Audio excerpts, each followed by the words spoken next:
अस्सलामु अलैकुम वरहमतुल्लाहि वबरकातुहु। पाकिस्तान के शहर रावलपिंडी से राशिद अली साहब ने सवाल भेजा है कि अगर बेटियों की रजामंदी से बाप अपनी जायदाद अपनी जिंदगी में बेटों के अंदर तकसीम कर दे तो क्या ये जायज़ है, और मरने के बाद क्या वो बाप गुनाहगार होगा या नहीं, और ऐसी सूरत में बाप के मरने के बाद भाइयों को क्या करना चाहिए, वो शरअन उस जायदाद के मालिक होंगे या बेटियों को हिस्सा देना जरूरी है। जी राशिद अली साहब, इस सिलसिले में गुजारिश ये है कि कानून शरअ तो यही है कि बाप अगर अपनी जिंदगी में अपने बेटों या किसी को भी कोई जायदाद दे देता है, हिबा कर देता है, उसका मालिक बना देता है, तो वो क्योंकि उस वक़्त अपनी जायदाद का मालिक है, वो हिबा कर सकता है। वो अपने बेटे को दे, बेटी को दे, किसी मस्जिद को दे, मदरसा को दे या किसी और शख्स को दे। जिंदगी के अंदर वो ऐसा कर सकता है और इसके लिए उसे बेटियों की रजामंदी की जरूरत भी नहीं है। ये कानून है, लेकिन अखलाकियात और इस्लामी रिवायात जो हैं उनमें ये पसंदीदा नहीं है। नबी रहमत सल्लल्लाहु अलैहि वसल्लम ने इसे पसंद नहीं फरमाया। एक होता है कानून और एक होती हैं अखलाकियात और रिवायात। तो रिवायात इस्लामिया में इसे पसंद नहीं किया गया।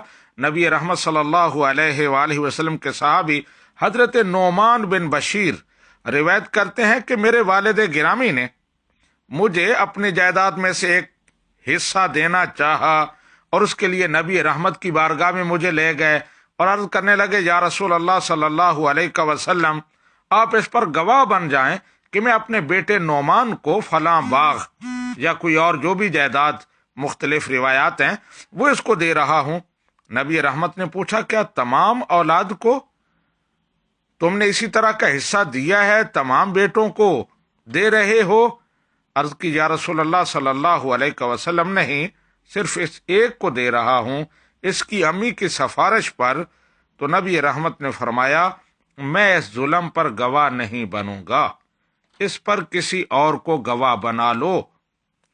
तो अब इससे उलमा ने दोनों पहलू साबित किए। नबी रहमत का ये फरमाना कि मैं इस जुल्म पर गवाह नहीं बनूंगा, आपने नापसंदीदगी का इजहार कर दिया, लेकिन ये फरमाना कि किसी और को गवाह बना लो, इसका मतलब ये कि कानूनन ये जायज है, लेकिन अच्छा तरीका नहीं है, पसंदीदा नहीं है।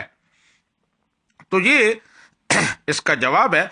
तो जब हिबा मुकम्मल हो जाए, बाप बेटों को दे दे, तो वो उसके मालिक बन जाएंगे, लेकिन बाप के विसाल के बाद, बल्कि जिंदगी में ही बेटों को अपनी बहनों का जरूर ख्याल रखना चाहिए और उन्हें उसमें से जरूर कुछ हिस्सा देना चाहिए। जहां तक विरासत का मसला है तो उसके अहकाम मौत के बाद शुरू होते हैं। अगर बाप फौत हो गया तो उसके बाद बेटियों का हिस्सा साबित हो गया। अब कोई भाई, कोई बड़ा उनको से महरूम नहीं कर सकता।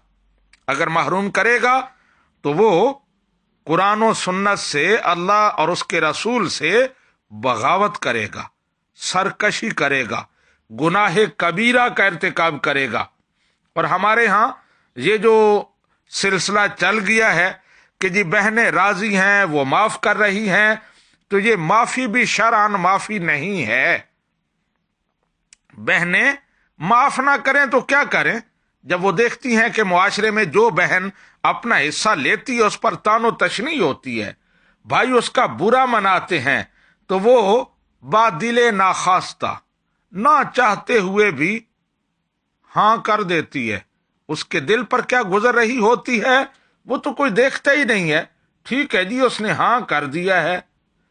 अगर उन्होंने हां कर भी दी है, बल्कि उन्हें हां कराने की जरूरत ही नहीं है, बेटे बगैर किसी मुतालबा के भाई वो अपनी बहनों को उनका पूरा हिस्सा दें, उसके बाद देखते हैं बहनें घर में आकर उनको देती हैं کہ نہیں بھائی جی ہم حصہ نہیں لینا چاہتی، یہ تم ہی اپنے پاس رکھو، اگر ایسا بیان کرے تو پھر فابیا، کسی کو اعتراض کیا ہو سکتا ہے؟ لیکن ہوتا کیا ہے، بھائی گھر بیٹھے ہوئے فیصلہ کر لیتے ہیں کہ بہنیں ہمارے حق میں دستبردار ہو رہی ہیں، معاف کر رہی ہیں، تو یہ غلط ہے، ظلم ہے۔ قرآن پاک کو دیکھیں تو قرآن پاک میں وراثت میں بیٹیوں کے حصے کو بیٹوں کے حصے سے زیادہ اہمیت دی ہے۔ جب وراثت کا مسئلہ بیان کیا ہے تو بیٹیوں کے حصے کو بنیاد بنایا ہے، بیٹوں کے حصے کو نہیں۔ اصل کیا ہے؟ بیٹیوں کا حصہ۔ قرآن پاک کا ذرا اسلوب دیکھیں، للذکر مثل حظ الانثیین، کہ مذکر کے لیے مؤنث کے حصے کا دوگنا، یعنی پہلے عورتوں کا حصہ مقرر کیا ہے، پھر فرمایا اس سے 2 گنا بیٹوں کو دے دو۔ یہ نہیں کہا کہ بیٹوں کو جو دیتے ہو اس کا آدھا بیٹی کو دے دو، بلکہ یہ کہا کہ جو بیٹی کو دے رہے ہو نا، پہلے بیٹی، اصل اس کا حصہ، پھر اس پر بیٹے کو 2 گنا دے دو۔ تو اس سے بیٹیوں کی وراثت میں جو حصہ ہے اس کی اہمیت کو سمجھیں، اور تمام مسلمان قرآن و سنت نے یہ جو حکم دیا ہے خوشی کے ساتھ اور رضامندی کے ساتھ اس پر عمل کریں۔ اللہ سبحانہ و تعالی ہمارا حامی و ناصر ہو۔ ھذا ما عندی واللہ ورسولہ اعلم۔